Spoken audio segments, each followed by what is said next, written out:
علیکم ورحمۃ اللہ وبرکاتہ۔ بسم اللہ الرحمن الرحیم، الحمد للہ رب العالمین، والصلاة والسلام علی خیر خلقہ محمد وعلی آلہ وصحبہ اجمعین ومن تبعهم بإحسان إلى يوم الدین، اما بعد۔ محترم دین بھائیوں، بزرگوں، نوجوان ساتھیوں، سے بچوں، سیرت النبی صلی اللہ علیہ وسلم کے موضوع پر یہ درس کا سلسلہ شروع کیا جا رہا ہے۔ اللہ کے نبی صلی اللہ علیہ وسلم کی سیرت، اس کا جاننا اور اس کے مطابق اپنی تربیت کرنا، یہ ہر مسلمان پر ضروری ہے۔ کم از کم اللہ کے نبی صلی اللہ علیہ وسلم کے بارے میں وہ بنیادی باتیں ضرور جانے جو اگر کوئی پوچھ لے تو آدمی یہ بتا سکے کہ اللہ کے نبی صلی اللہ علیہ وسلم کون تھے، آپ کا نام کیا تھا، آپ کے خاندان کے بارے میں مختصر بڑی بہت معلومات ہونی چاہیے، آپ کے بیویوں، آپ کے بچوں کے بارے میں، آپ کی دعوتی کاوشوں کے بارے میں، یہ سب سیرت کے باب میں بیان کیا جاتا ہے۔ اس کا علم بطور مسلمان ہمیں آپ کو رکھنا چاہیے۔ دینی بھائیوں، اللہ کے نبی صلی اللہ علیہ وسلم کی سیرت پر بے شمار کتابیں ہر زبان میں لکھی گئی ہیں، مختلف زبانوں میں بے شمار کتابیں موجود ہیں۔ بہت مطول، بہت لمبی چوڑی کتابیں بھی موجود ہیں، مختصر کتابیں بھی موجود ہیں۔ ہمیں جو زبان آتی ہے اس زبان میں ہمیں کم از کم ایک مرتبہ پوری سیرت کا مطالعہ کر لینا چاہیے، چاہے ہندی ہو، اردو ہو، انگلش ہو یا دیگر زبانوں میں بھی کتابیں موجود ہیں۔ اس درس میں ہم کوشش کریں گے کہ سرسری طور پر تفصیل میں نہ جا کر کے ایک نظر میں اللہ کے نبی صلی اللہ علیہ وسلم کی سیرت کے خاص پہلو کو سمجھنے کی کوشش کریں، اسے آپ کے سامنے بیان کیا جائے۔ اس میں جو درس ہے، اس میں جو ہمارے لیے نصیحتیں ہیں، ہم اس کو اپنی زندگی میں لاگو کریں۔ دینی بھائیوں، ہم سب آدم علیہ السلام کی اولاد، یہ دنیا آباد ہوئی آدم علیہ السلام، اس کے پہلے شخص تھے۔ اللہ تعالیٰ نے آدم علیہ السلام کو بنایا اور پھر آدم علیہ السلام کو اس دنیا میں بھیجا۔ آدم علیہ السلام کی نسل بڑھی، بہت سارے ان کے بچے ہوئے، ان میں مشہور ہوئے نوح علیہ السلام۔ آدم علیہ السلام کے اولاد میں سب سے پہلے کون مشہور ہوئے؟ نوح علیہ السلام۔ پھر نوح علیہ السلام کی بھی نسل بڑھی، ان کے بھی کئی اولادیں ہوئی اور ایک لمبا وقفہ بلکہ ایک زمانہ گزرتا چلا گیا۔ اس کے بعد نوح علیہ السلام کے اولاد میں دوسری جو سب سے بڑی شخصیت مشہور ہوئی وہ ابراہیم علیہ السلام کی۔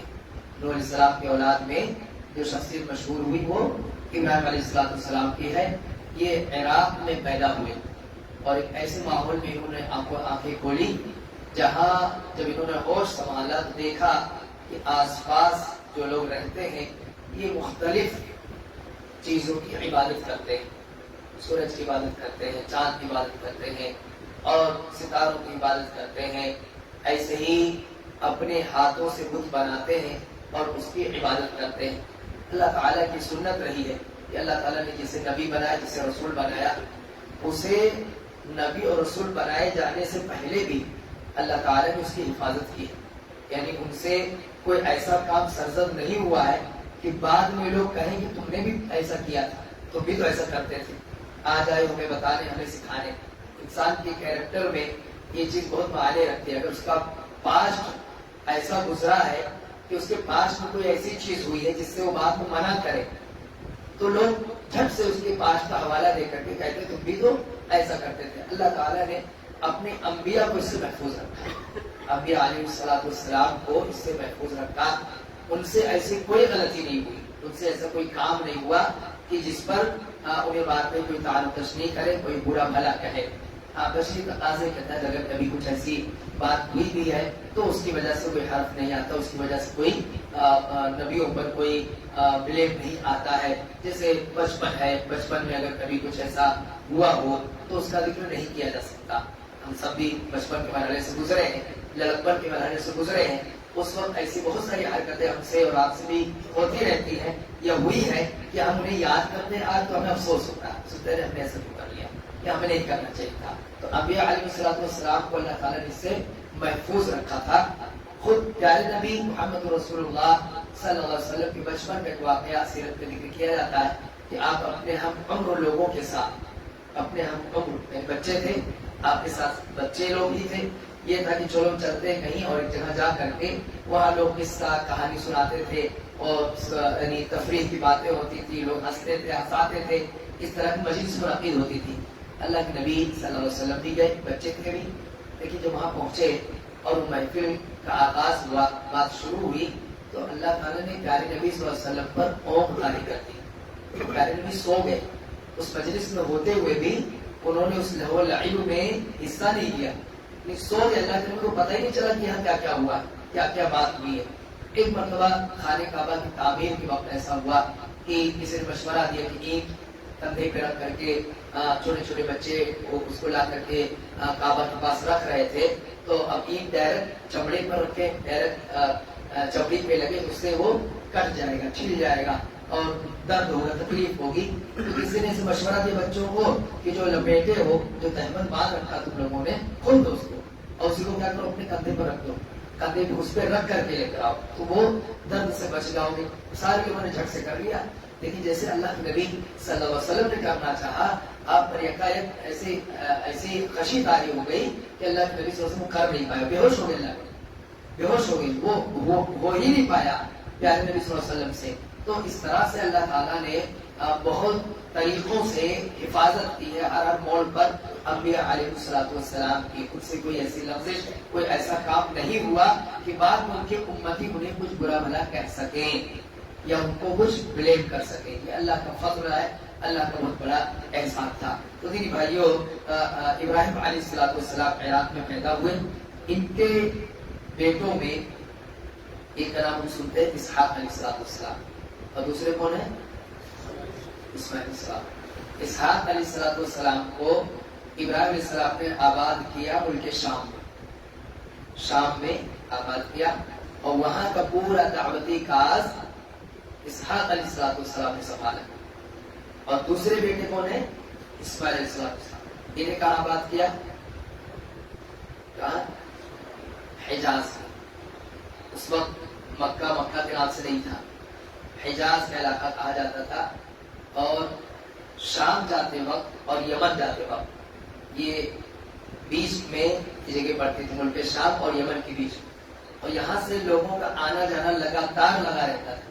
حجاز اس وقت اتنا آباد نہیں تھا، تھوڑی بہت آبادی کہیں کہیں تھی، لیکن وہ ابھی ڈیولپ علاقہ نہیں تھا کہ وہاں مطلب آبادی بہت بڑی ہو اور لوگ رہتے ہو.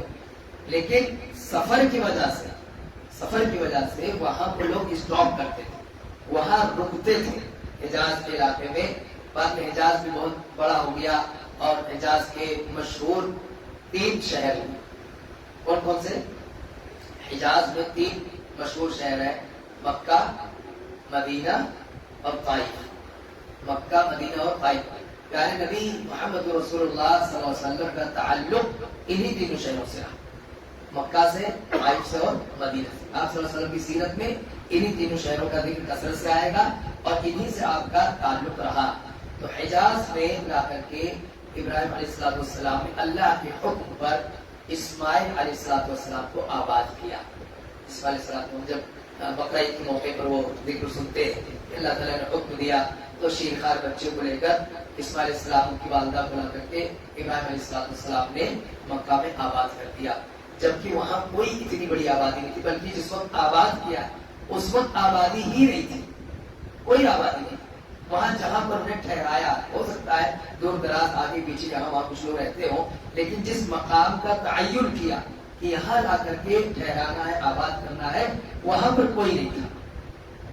اسماعیل علیہ السلام، ان کی والدہ اور پھر وہ ہم باہر سنتے رہتے ہیں کس طرح پانی کی پیاس لگی اور مشقت ہوئی، پھر وہاں زمزم کا ظہور ہوا، اسماعیل علیہ السلام رہنے لگے، ان کی والدہ وہاں رہنے لگی، اور پھر جب وہاں پانی کا وجود ہو گیا تو پرندے ایسی جگہوں پر منڈراتے جہاں پانی ہوتا ہے، جہاں پانی ہوتا ہے وہاں پر پرندے منڈراتے اوپر کی طرف.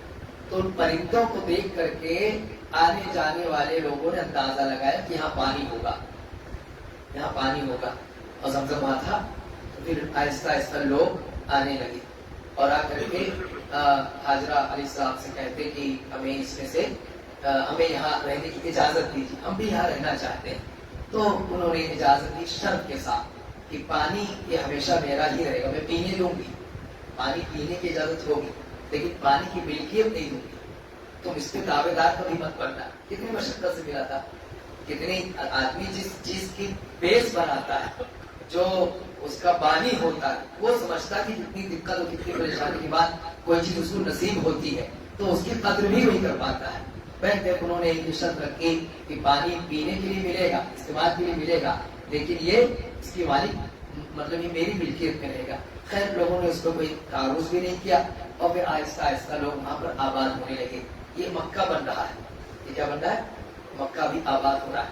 ایک گھر، دو گھر، تین گھر، چار گھر، پھر وہ آہستہ آہستہ اس میں بچے پیدا ہوتے گئے اور نسلیں بڑھتی چلی گئی. اسماعیل علیہ السلام بھی آہستہ آہستہ بڑے ہوتے گئے. اس بیچ میں کبھی کبھار ابراہیم علیہ السلام مکہ آتے تھے، ملاقات کے لیے آیا کرتے تھے اور ملاقات بھی کرتے تھے. اور پھر اسی وقت جب کچھ بڑے ہوئے تو اللہ تعالیٰ کی طرف سے یہ حکم ہوا کہ وہاں پر خانہ کعبہ بنایا جائے، وہاں پر خانہ کعبہ کی تعمیر کی جائے. اور فرشتے کے ذریعے بتایا گیا کہ کہاں کہاں بنانا ہے، کیسے مطلب اس کی بنیاد کہاں ہے. اس کا قرآن میں ذکر ہوا اِذْ يَرْفَعُ إِبْرَاهِيمُ الْقَوَاعِدَ مِنَ الْبَيْتِ وَإِسْمَاعِيلُ رَبَّنَا تَقَبَّلْ مِنَّا إِنَّكَ أَنْتَ السَّمِيعُ الْعَلِيمُ. کہ جب ابراہیم اور اسماعیل نے مل کر کے قاعدہ کو بلند کیا، یعنی جو اس کی نیو تھی اس کو اونچا کیا، اس گھر کو جو بنایا، یعنی کعبہ کی جب تعمیر کی تو اللہ کے حکم سے اس طرح سے کعبہ کی تعمیر ہو گئی. کعبہ جب بنا تو اس وقت جتنے لوگ وہاں تھے، جتنے لوگ رہتے بستے تھے، چونکہ اسماعیل علیہ السلام موحد، ابراہیم علیہ السلام کے بیٹے ہیں، توحید جانتے ہیں، صرف اللہ کی عبادت جانتے ہیں، اسی پیٹرن پہ عبادت کرتے تھے. سارے لوگ اسی پیٹرن پر تھے. وہاں جتنے لوگ تھے سب ویسے ہی عبادت کیا کرتے تھے، ایک اللہ کی عبادت ہوتی تھی. خانہ کعبہ کو جب بنایا گیا صرف ایک اللہ کی عبادت ہوتی تھی، کوئی شرک نہیں، کوئی کفر نہیں. بعد میں یہاں سے کچھ لوگ نکل کر کے جب دیگر ملکوں میں جانے لگے، وہاں نئی چیزیں دیکھنے لگے، تو بعد میں وہاں سے کوئی آدمی سیکھ کر کے آیا اسماعیل علیہ السلام کی وفات کے بعد، اور پھر اس نے اس کا وہاں پر اس کی بنیاد رکھی اور پھر بت پرستی کو وہاں سے رواج ملا. ورنہ خانہ کعبہ کی ابتدا جو ابراہیم علیہ السلام نے بنایا، اسماعیل علیہ السلام نے بنایا، اس میں ایسا نہیں کہ پہلے بت تھے. یعنی اگر آج کوئی یہ کہے کہ محمد صلی اللہ علیہ وسلم نے بھی تو خانہ کعبہ کے اندر بتوں کو توڑا تھا، تو اس سے کیا پتہ چلتا ہے کہ خانہ کعبہ میں پہلے اصل مندر تھی. اللہ نہ کرے ایسی کوئی بات آئے. تو اس طرح سے جو تاریخی حوالوں سے جو استدلال کر کے گڑبڑ کر دیا جاتا ہے، غلط مدد کر دیا جاتا ہے، پیچھے جائیں گے تو اس کی صفائی ہو جائے گی تو سمجھ آئے گا کہ اصل کیا ہے. ابھی کعبہ کو وجود نہیں ہے. اللہ تعالیٰ نے ابراہیم علیہ السلام کو حکم دیا کہ اس جگہ پہ کعبہ بناؤ، بتایا گیا کہ یہاں پہ بنانا ہے. کعبہ بنایا گیا، کوئی بت نہیں، کوئی وہاں پر یعنی بت پرستی کچھ نہیں، خالص توحید کے حساب سے وہاں پر عبادت ہوتی تھی، صرف ایک اللہ کی عبادت ہوتی تھی. آبادی بڑھتے گئی، لوگ بڑھتے گئے. بعد میں یہاں کے کچھ لوگ نکل کر کے باہر کے وہاں انہوں نے دیکھا کہ لوگ بت کی پوجا کرتے ہیں، تو وہاں سے کوئی آدمی بت اٹھا کر کے لے کر کے آیا اور اس نے پھر ان لوگوں میں پرچار کرنا شروع کیا اور پھر آہستہ آہستہ ان کے اندر بت پرستی پیدا ہوئی. ورنہ اس وقت کوئی بت پرستی نہیں تھی. بلکہ ہمیں سیرت کے موضوع پر ہی رہنا ہے، زیادہ وقت اسی پر دینا ہے.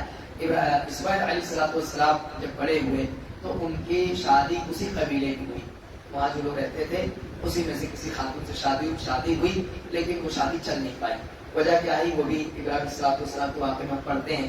ابراہیم علیہ السلام ایک مرتبہ آئے ملنے کے لیے، ملاقات کرنے کے لیے، اپنے بیٹے کی خیریت دینے آئے. تو اتفاق سے اسماعیل علیہ السلام تو اس وقت نہیں تھے، لیکن ان کی بیوی تھی اور ان سے ملاقات ہوئی. تو اس نے ناشکری کی کلمات تھے. جب انہوں نے پوچھا کہ کیا حال چال ہے، کیسے گزر بسر ہو رہا ہے، تو اس نے کہا کہ کیا گزر بزر ایسا ویسا ہے جیسے شکوہ کیا جاتا ہے، اس انداز میں اس نے شکوہ کیا. ایک غیر آدمی جو اپنے گھر کا نہیں ہے اسے اپنے گھر کی بات شیئر کر کے شکوہ کرنا، یہ کسی بھی اچھے اخلاق والے کی علامت نہیں، چاہے مرد ہو چاہے عورت ہو، کوئی بھی ہو. تو ابراہیم علیہ السلام نے کہا ٹھیک ہے جب وہ آئیں گے تو ان سے سلام عرض کرنا اور انہیں کہنا کہ اپنے گھر کی چوکھٹ بدل دے. کیا کہنا؟ اپنے گھر کی چوکھٹ بدل دے. جب وہ آئے اسماعیل علیہ السلام تو انہوں نے بتایا کہ ایسے ایسے ایک بزرگ آئے تھے اور پوری داستان بتائی. تو اسماعیل علیہ السلام سمجھ کے کہ والد محترم تھے، انہیں یقین ہو گیا کہ والد صاحب تھے، اور پھر اس کے بعد انہوں نے اس عورت کو طلاق دے دی. انہوں نے کیونکہ ابراہیم علیہ السلام کہہ گئے تھے کہ اس چوکھٹ کو بدل دینا، اس سے مراد کیا تھا کہ انہیں طلاق دے دینا. پھر بعد میں انہوں نے اسماعیل علیہ السلام نے دوسرا نکاح کیا. یہ ہو سکتا ہے پہلے سے بھی دو بیویاں رہی ہوں، ممکن اس کی تفصیل نہیں ملتی ہے. پھر اسماعیل علیہ السلام کی نسل کی وہاں مکہ میں بڑھنا شروع ہوئی، اور اسی میں بہت سارے آگے چل کر کے بہت سارے لوگ مشہور ہوئے. اور پھر اس وقت جس وقت ابراہیم علیہ السلام نے آباد کیا تھا اسماعیل علیہ السلام کو، تو ایک دعا مانگی تھی، ربنا وابعث فیہم رسولا منہم یتلو علیہم آیاتک، کہ اے ہمارے رب ان میں، یہ جو میں اسماعیل کو آباد کر رہا ہوں، ان کی نسل میں ایک رسول بھیجنا. اللہ تعالیٰ سے دعا کی تھی، ربنا وابعث فیہم رسولا منہم یتلو علیہم آیاتک، جو تیری آیتوں کو پڑھ کر کے انہیں سنائے گا. یتلو علیہم آیاتک ویعلمہم الکتاب، اور انہیں ان لوگوں کو کتاب سکھائے گا، کتاب کی تعلیم دے گا، والحکمہ، اور سنت بتائے گا. حکمت سے مراد یہاں کیا ہے؟ سنت. کتاب و حکمت یعنی کتاب و سنت، قرآن و حدیث انہیں سکھائے گا، انہیں بتائے گا. ویزکیہم، اور ان کا تزکیہ کرے گا، ان کی صفائی کرے گا، انہیں صحیح اخلاق بتائے گا، برائی کی پہچان کروائے گا. ویزکیہم انک انت العزیز الحکیم، بلا شبہ وہ غالب ہے اور حکمت والا ہے. یہ ابراہیم علیہ السلام نے دعا مانگی تھی جس وقت اسماعیل کو آباد کیا تھا، اور قبول ہوئی. قبول اسی وقت قبول. ظہور کب ہوا؟ کئی 100 سالوں بعد پیارے نبی محمد رسول اللہ صلی اللہ علیہ وسلم کی شکل میں دعا ظاہر ہوئی. اس سے بات اور معلوم ہوتی ہے کہ دعا مانگنے میں آدمی کو بخیلی نہیں کرنا چاہیے. ہم اپنی اولاد کے لیے دعا مانگے، کوئی ضروری نہیں کہ ہم اپنی زندگی میں وہ دعا دیکھ ملے جہاں دیکھو ایسا ہو گیا. اس کا فائدہ ہمارے مرنے کے بعد ہمارے بچوں کو ہو سکتا ہے، ہمارے بچوں کی اولاد کو ہو سکتا ہے.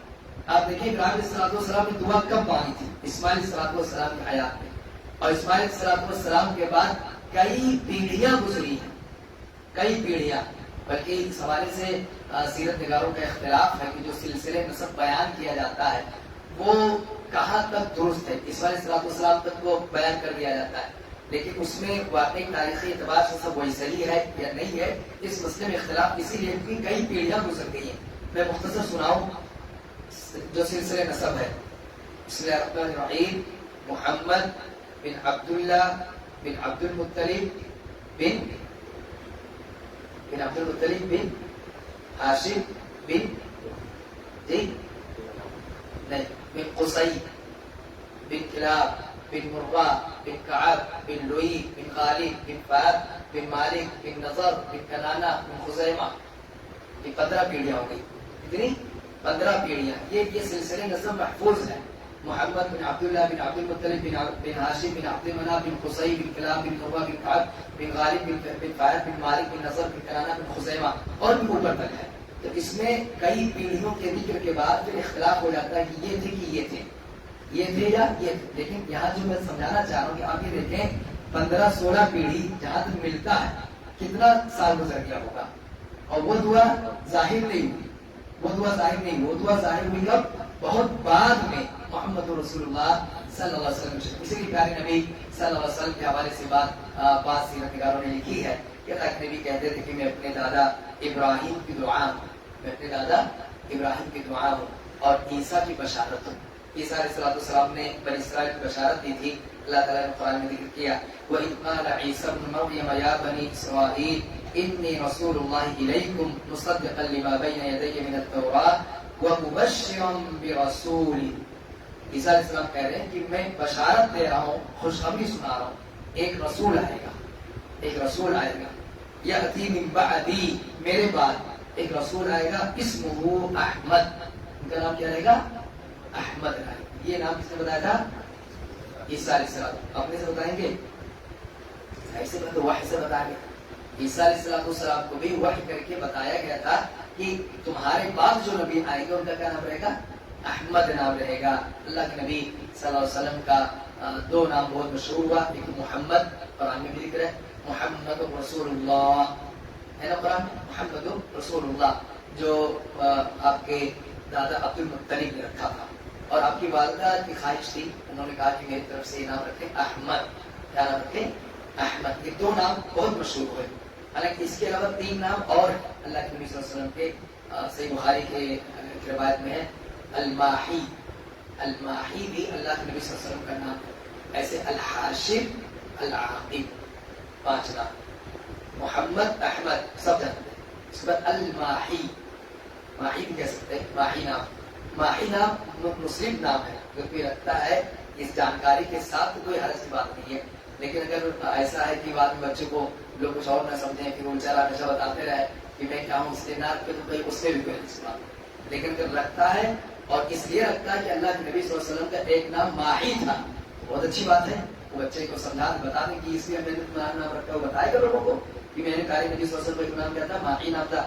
عاقب، عاقب نام ملتا ہے، کسی کسی کا نام عاقب نام ملتا ہے. یہ اللہ کے نبی کے اسماء میں سے. ایسے الحاشر. تو عیسیٰ علیہ السلام نے یہ بشارت دی تھی کہ میرے بعد ایک نبی آئیں گے جن کا یہ نام تھا. اسماعیل علیہ السلام کی اولاد میں سے کچھ لوگ جو بہت مشہور ہوئے، ان میں ایک تھے فہر. فہر جو محمد صلی اللہ علیہ وسلم کے سلسلے میں سب میں آتے ہیں. کون؟ فہر. فہر ہی کا لقب تھا قریش. ان کا کیا لقب تھا؟ ان کے لقب پر وہ پورا قبیلے کا نام پڑ گیا. قریش ان کا لقب تھا فہر کا، اور اسی پر وہ قریش خاندان ہم لوگ جانتے ہیں جو ہم آپ بیان کرتے رہتے ہیں. فہر کے بچوں میں مشہور ہوئے کون؟ ہاشم. کون مشہور ہوئے؟ ہاشم. ہاشم یہ بہت محنتی آدمی تھے، بہت جفاکش آدمی تھے. ان کا ایک بہت بڑا کارنامہ یہ تھا کہ انہوں نے یہ دیکھا کہ جب کوئی تجارتی قافلہ جاتا ہے تو اس وقت اس زمانے کے حساب سے لوگ اپنی ضرورتیں، کہیں سامان ملے کہ نہ ملے، یہ سب میں انتظار نہیں کرتے، تو لوٹ لیا کرتے تھے. کیا کرتے تھے؟ لوٹنے کے بھی بہت سارے اسباب ہیں نا. بہت مطلب کہیں ہے نہیں کھانے پینے کے لیے آدمی تو بھی لوٹ لیتا ہے، لیکن بہت سارے اسباب میں سے ایک سبب یہ تھا کہ جو اچھی اچھی چیزیں رہتی تھی تو تاجروں سے وہ خرید فروخت کرنے کے لیے وہ دے نہ دے، ریٹ جمے نہ جمے، سیدھا لوٹ ہی لے. تو ہاشم نے یہ کیا کہ پورے عرب کا دورہ کیا. نکلے کچھ لوگ کو لے کر کے، وہ باری باری سب سے بات کی، بڑے بڑے لوگوں سے بات کی، اور لوگوں کو سمجھایا کہ ہم ہیں کون، ہمیں پہچانو ہم کون ہیں. ہم خانہ کعبہ متولی ہیں، حج کرنے آپ لوگ پوری دنیا سے آتے ہو. ہم وہ لوگ ہیں جو تمہاری خدمت کرتے ہیں، تمہارا خیال رکھتے ہیں. ہم آپ سے بدلہ نہیں چاہتے، لیکن اب ہمیں چاہیے اگر ہم معمول نہیں رہیں گے تو اس سے جو دشمنیاں پیدا ہوتی، ظاہر سی بات کسی کو کسی نے لوٹ رکھا ہے، اب وہ وہاں پہ مل جائے کعبہ میں، تو وہاں مکہ میں مل جائے. آدمی کہتا ہے نا کہ آپ میرے علاقے میں بتاؤں گا، وہ ایک ایسی جگہ تھی کہ وہاں جانے سے کون بچ پائے گا. حج کرنے جانا، دیکھو آج بھی حج کرنے جانا ہے تو پوری دنیا سے لوگوں کو مکہ جانا ہی پڑتا ہے. مکہ والوں سے کوئی دشمنی کر لے، مکہ والوں سے کوئی دشمنی کر لے. اب اس سے ایک بات اور سمجھیے کہ مکہ والوں کو اللہ تعالی نے کتنا علم دیا ہے، کتنا صبر و تحمل دیا ہے، اور پوری دنیا سے بہتر روابط رکھنے کی کتنی اچھی صلاحیت دی ہے. ورنہ ایک ملک کئی ملکوں سے لڑتے رہتا ہے، جھگڑا کرتے رہتا ہے، پڑوسی سے نہیں جم رہا، اس سے بھی نہیں جم رہا، اس سے بھی نہیں جم رہا. ایسے بیانات کھڑا کر دیتے ہیں کہ چاہے کئی ملکوں سے دشمنی ہو جائے. لیکن سعودی عرب میں اس کا جو نظام ہے یا جو خارجہ پالیسی ہے، وہ کتنی چیزوں کو کتنی باریک بینی سے طے کی جاتی ہے کہ پوری دنیا کے لوگ آ کر کے اللہ کی عبادت یہاں کر سکیں. اسی لیے بار بار یاد دلایا جاتا ہے کہ ہم جہاں ہیں، جہاں رہتے بستے ہیں، یہاں کے بارے میں بات کریں.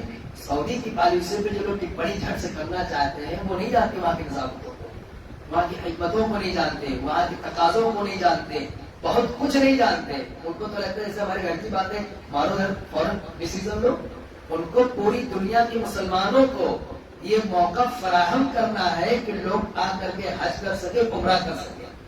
اگر وہ ہر بات پر ایکشن والی بات کریں، ہر بات پر اپنا تبصرہ سنائے، اپنے کمنٹس باز کریں، ہر پوائنٹ پہ ٹپڑی کرنا شروع کریں، کیسے چل پائے گا نظام؟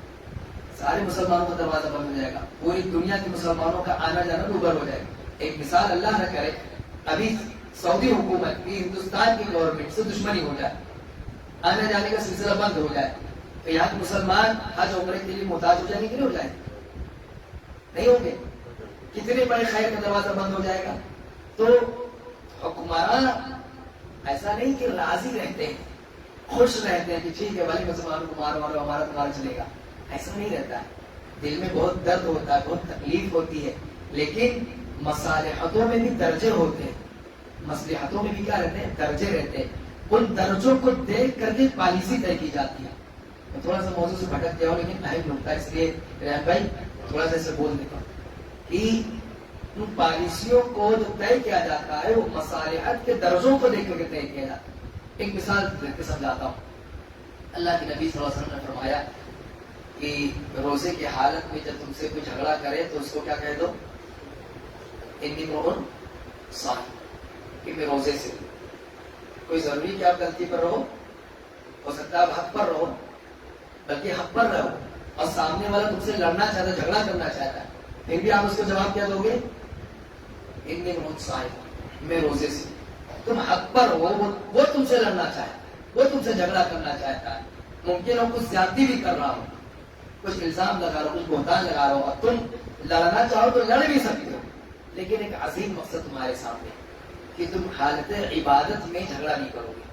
حالت عبادت میں نا، روزے کی حالت میں تو حالت عبادت میں ہم جھگڑا نہیں کریں گے۔ اس لیے ایک بڑے مقصد کے لیے ایک چھوٹا مقصد جو جس کو نظر انداز کیا جا سکتا، ہم اس کو نظر انداز کر لیتے ہیں۔ تو ایسے ہی پوری دنیا سے بہتر روابط رکھنے کے لیے اور لوگوں کے لیے عبادت کا موقع فراہم کرنے کے لیے، امن و امان قائم کرنے کے لیے، پوری دنیا میں امن و سلامتی کے ساتھ اسلام کی دعوت عام کرنے کے لیے ان ساری چیزوں کو دیکھ کر پالیسیاں طے کی جاتی ہیں۔ کوئی معصوم علی خطا نہیں قرار دیا جا رہا ہے کہ معصوم علی خطا ہے، لیکن یہ سمجھانے کی کوشش کی جا رہی ہے کہ جس مسئلے میں ہمیں تفصیلی علم نہ ہو وہاں اپنی زبان نہیں کھولنی چاہیے۔ غیر ضروری دانش مندی یہ اچھی بات نہیں ہے، ہم دانشور ہے نہیں، اور دانشوری کی باتیں کریں گے نا تو فتنہ ہوگا، فساد ہوگا اس کا۔ تو ہاشم نے کیا کیا؟ ہاشم نے سارے لوگوں سے باری باری ملاقات کی، حبشہ گئے، حبشہ کے بادشاہ سے ملاقات کی، ایسے ہی مصر گئے، شام گئے، وہاں کے بادشاہوں سے ملاقات کی، اپنا جائے وقوع بتایا، اور غیر پلاننگ کے جو چل رہا تھا وہ سمجھایا کہ اگر ہمارے قافلے محفوظ نہیں رہیں گے، مکہ سے لوگ تجارتی قافلہ لے کے نکلے، انہیں یمن میں لوٹ لیا جائے، وہاں شام میں لوٹ لیا جائے، وہاں مصر میں لوٹ لیا گیا، وہاں ان کو حبشہ میں لوٹ لیا گیا، تو ہمارے لوگ کیا کریں گے؟ کہ جب تمہارے لوگوں کی آمد ہوگی، تم لوگوں کو وہاں سے گزر ہوگا، تو یہ فتنہ و فساد کا سبب بنے گا۔ اس لیے پہلے ہمیں امن کا معاہدہ کرنا ہے، ہمارے قافلے کو کوئی نہیں لوٹے گا، اور ہم بھی ایک وعدہ کرتے ہیں، ہم اس کے بدلے میں یہ وعدہ کر رہے ہیں کہ تمہاری جو ضرورت کی چیزیں ہیں ہم تم تک پہنچا کر کے دیں گے۔ یعنی کس لیے اگر لوٹ مار ہوتی تو اس لیے لوٹ مار نہ ہوتا، وہ ہماری ذمہ داری کہ مصر میں، یمن میں، شام میں، حبشہ میں، جتنے ممالک ہیں ان تک جو تجارتی سامان پہنچنا ہے یا جو ضروریات زندگی ہے ان کو پہنچا کر کے دینا، یہ ہم ذمہ داری لے رہے ہیں۔ ہم اس لیے نہیں وعدہ کر رہے ہیں کہ ہم تم کو پانی پلاتے ہیں، تم کو کھانا کھلاتے ہیں، وہ تو ہم ثواب کے لیے کرتے ہیں، وہ تو ہم ثواب کے لیے کرتے ہیں، اس کے لیے ہم کچھ نہیں کر رہے، اس کا بدلہ ہمیں اللہ سے چاہیے۔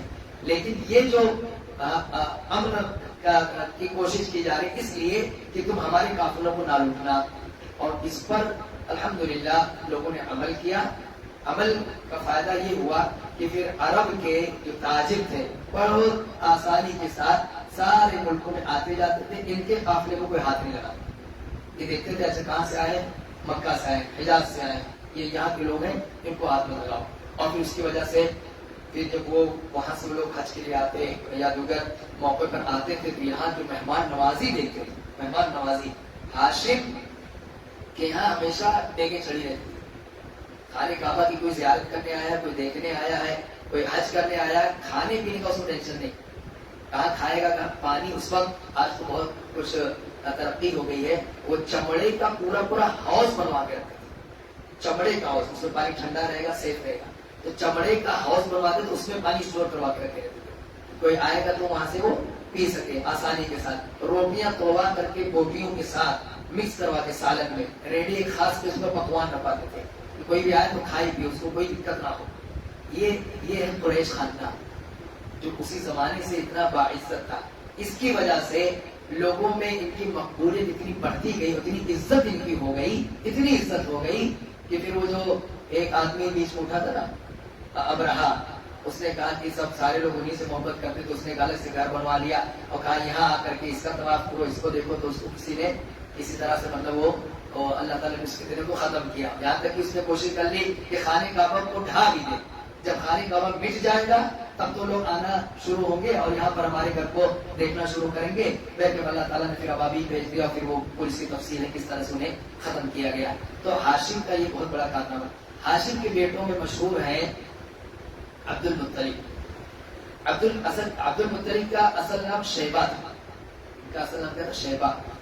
اور جو عبد المطلب ہے، اس میں سمجھیں مطلب نام کے ایک آدمی تھے، مطلب نام کے، اللہ کے نبی صلی اللہ علیہ وسلم کے ہی خاندان کے مطلب نام. مطلب گئے یثرب، مدینہ گئے ہوئے تھے. کس لیے گئے تھے؟ ہاشم کی شادی مدینہ میں ہوئی تھی. پہلے اس کا نام یثرب تھا، بعد میں مدینہ پڑا. تو ہاشم کی شادی مدینہ میں ہوئی تھی، اور ہاشم کا جب انتقال ہو گیا تو مطلب کو یہ بات معلوم ہے. مطلب انہیں یہ پتا چلا کہ ہاشم کی کوئی اولاد ہے جو مدینے میں ہے. تو یہ یہاں سے گئے مدینے، اور جب مدینہ گئے تو وہاں انہوں نے دیکھا کہ یہ شیبہ نامی بچہ یہ وہاں پر ہے. یہ ہاشم کے بھائی ہیں مطلب، جو عبد المطلب نہیں کہہ رہا ہوں، صرف مطلب، یہ ہاشم کے بھائی ہیں، چچا ہے وہ. تو یہ کہ وہاں دیکھا شیبہ کو انہوں نے، تو بھتیجا ہے، تو اپنے ساتھ انہیں کہاں لیا ہے؟ مکہ لیا. جب مکہ لا رہے تھے تو ان کا بال تھوڑا سا ایسا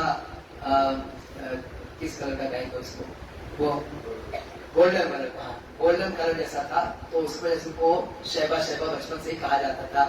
کچھ لوگوں نے سمجھا کہ مطلب یہ کوئی غلام لے کر کے، کوئی بچہ خرید کر کے لا رہے ہیں. اس زمانے میں یہ چیز عام تھی، عیب نہیں مانا جاتا تھا. غلامی کا رواج تھا، لوگ غلام خریدتے تھے، بیچتے تھے، غلام لوڈیاں رکھتے تھے.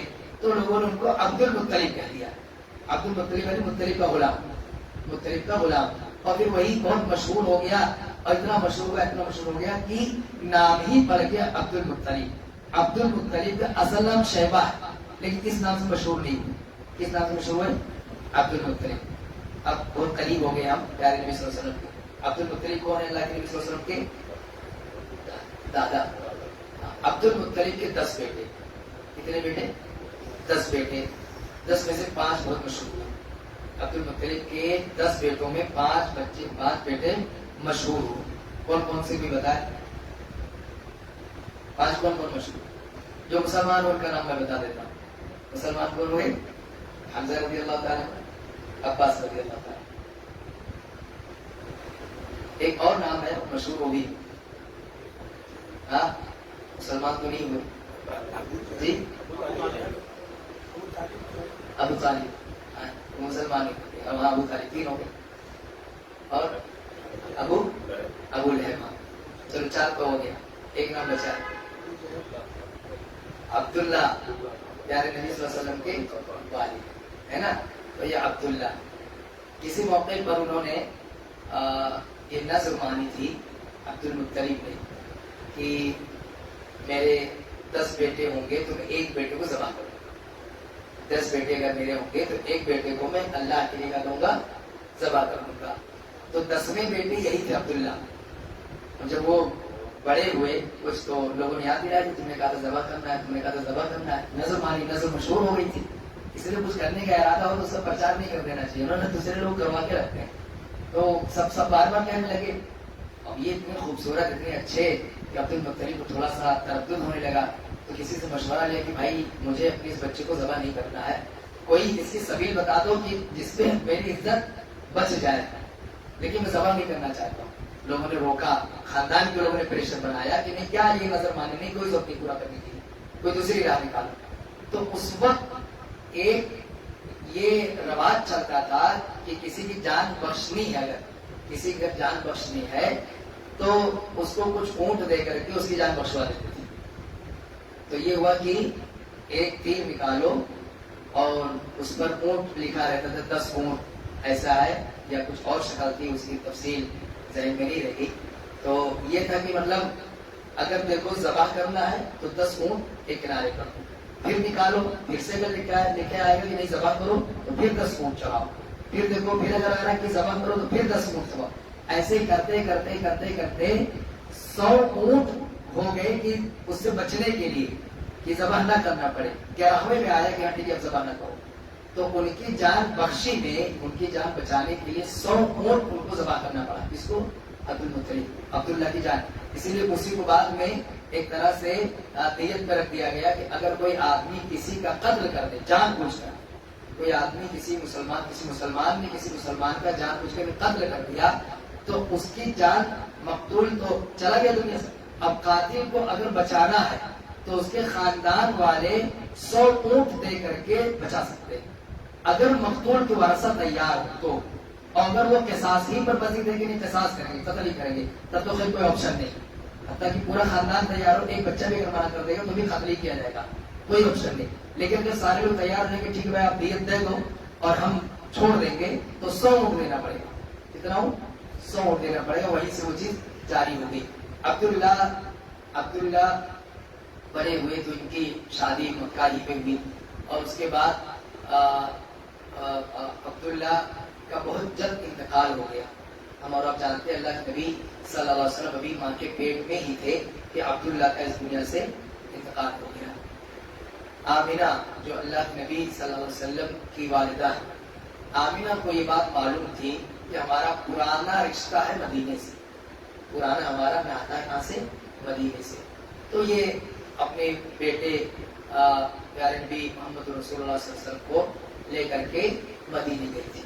اس سے پہلے تھوڑا سا بتا دوں کہ اللہ کے نبی صلی اللہ علیہ وسلم جب پیدا ہوئے تو پہلے 2 یا 3 دن تک آمینہ نے آپ کو دودھ پلایا، جو آپ کی والدہ ہے، 3 دن تک دودھ پلایا۔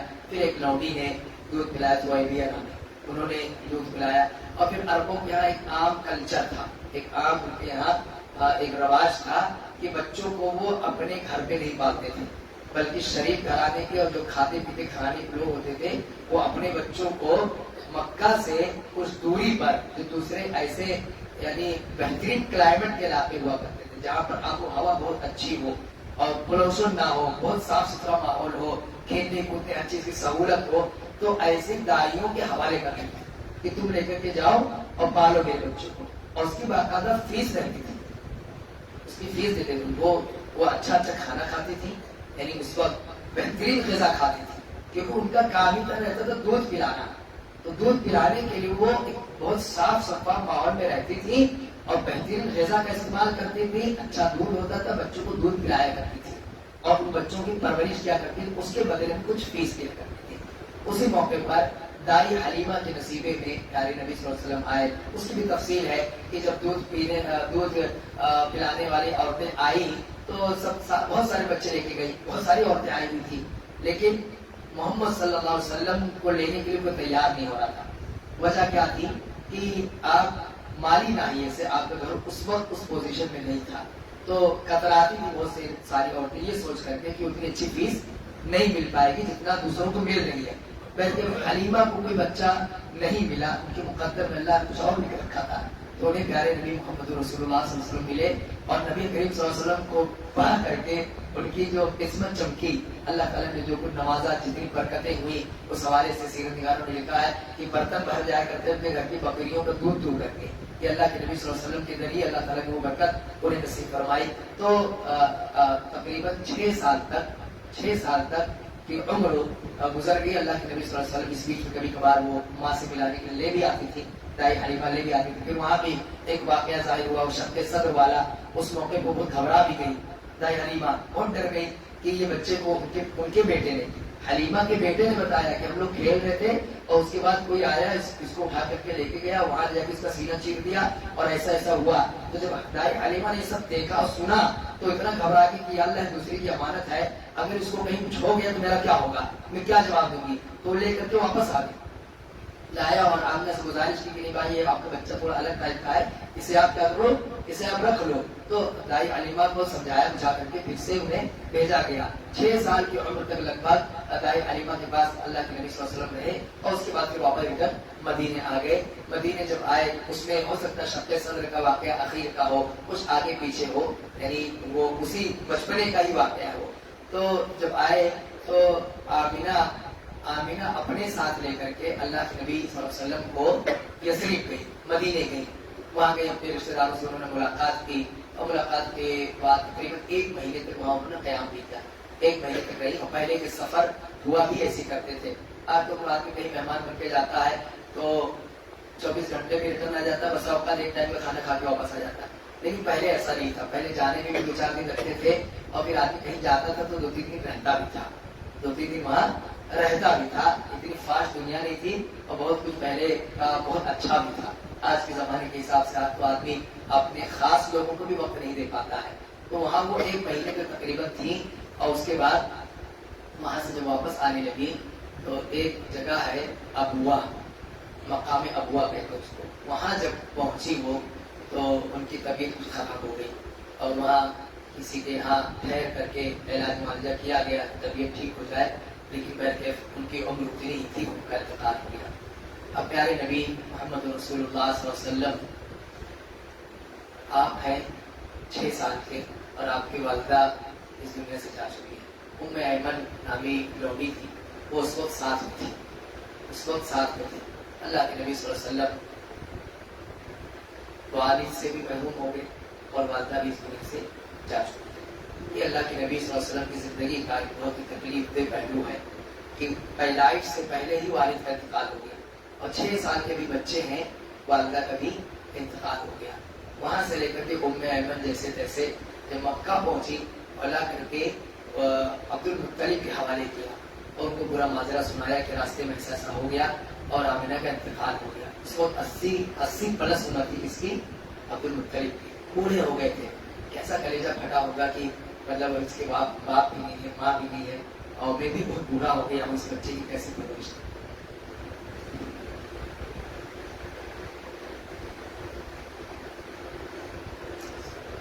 اسی لیے یتیم بچوں پر خیال رکھنا یہ بہت بڑا سوال ہے.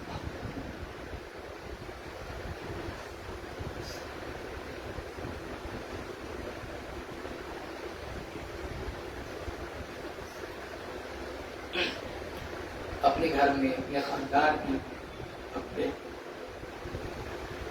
آس پاس رشتے دار میں کوئی بچہ یتیم ہو,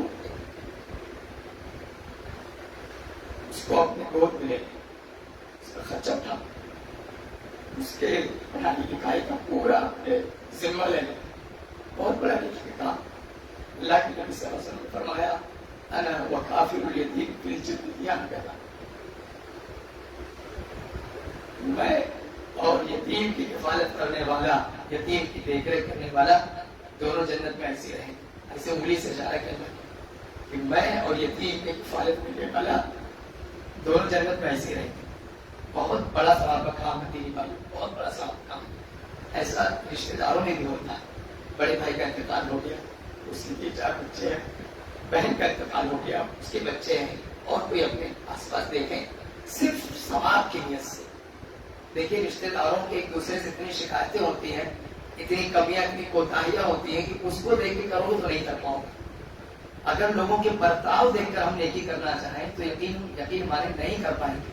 خالص اللہ کی رضا کے لیے ذمہ اٹھاؤ اور ہر حال میں اس کو نبھاؤ, ہر حال میں.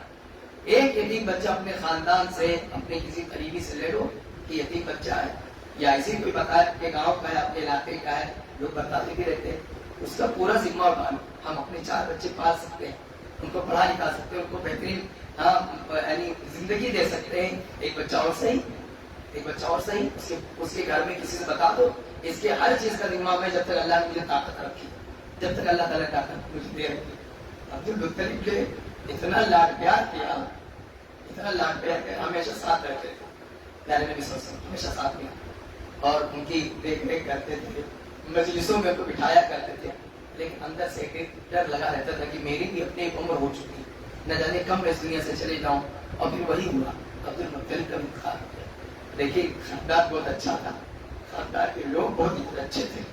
جب سے پڑھ کر کے چچا ابو طالب نے اپنے سے ملے گے کہ اب اس بچے کی پرورش میں کروں گا.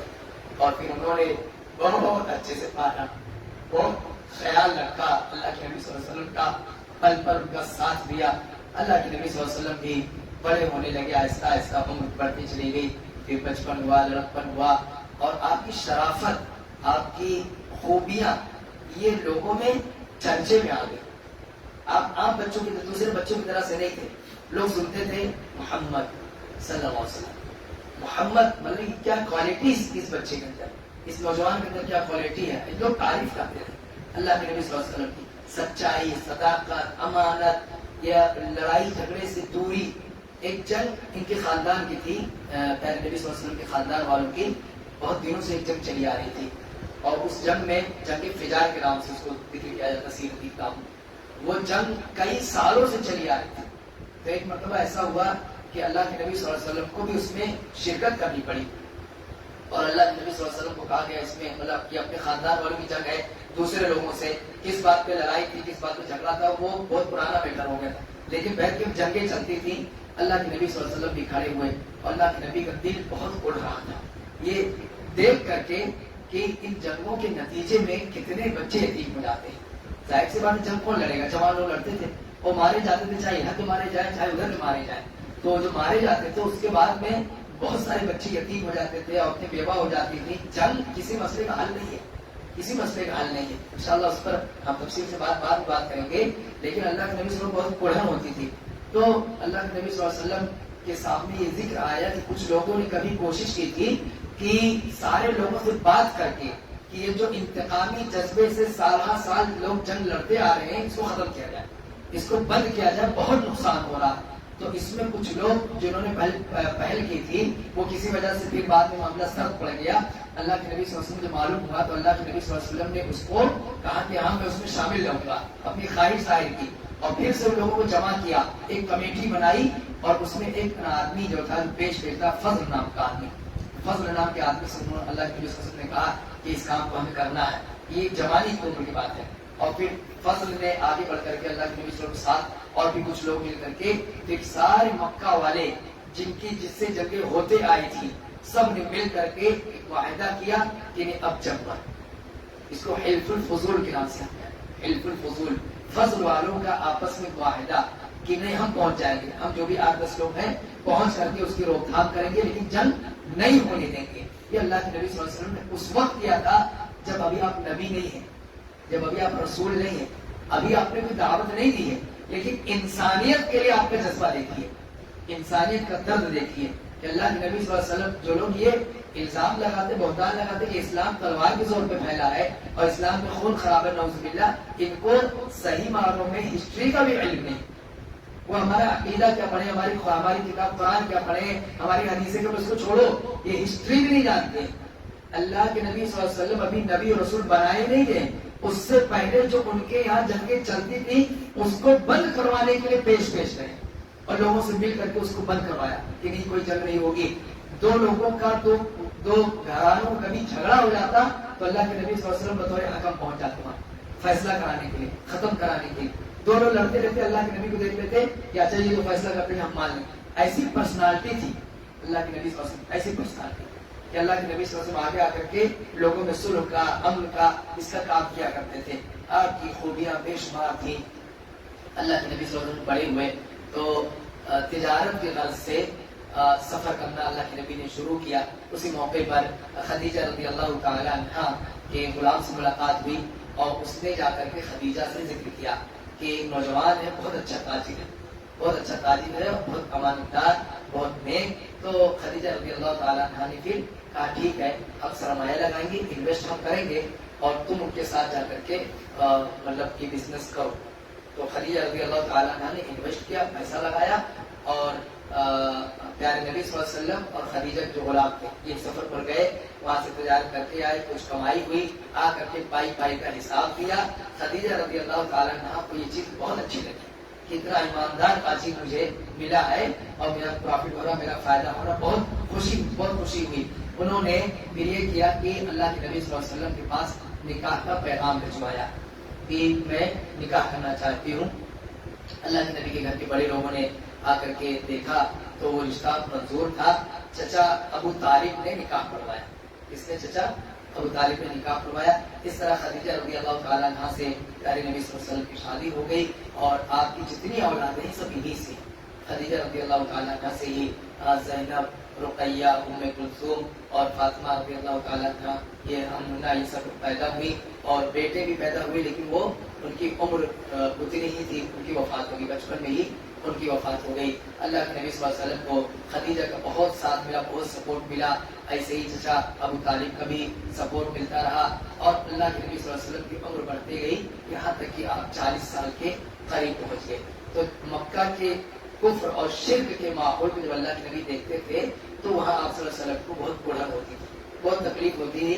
بیزار ہو کے اللہ کے نبی صلی اللہ علیہ وسلم مکہ کی پہاڑی کو چلے جاتے اور وہاں اللہ کی طرف لو لگا کر کے آپ صلی اللہ علیہ وسلم عبادت کرتے اور سوچتے اور غور و فکر کرتے. اس کے بعد پیارے نبی صلی اللہ علیہ وسلم کو نبوت مل گئی، فرشتہ آیا، اس نے کہا اقرأ باسم ربک الذی خلق. اس طرح اللہ کے نبی صلی اللہ علیہ وسلم نبی بنا دیے گئے، رسول بنا دیے گئے. انشاءاللہ اس کے آگے کا جو بھی واقعہ ہے وہ اگلے درس میں ذکر کیا جائے گا. اللہ تعالیٰ سے دعا ہے اللہ تعالیٰ ہمیں اس درس میں جو بھی باتیں سیکھنے کے لیے ملی اللہ تعالیٰ ہمیں اس پر عمل کرنے کی توفیق عطا فرمائے.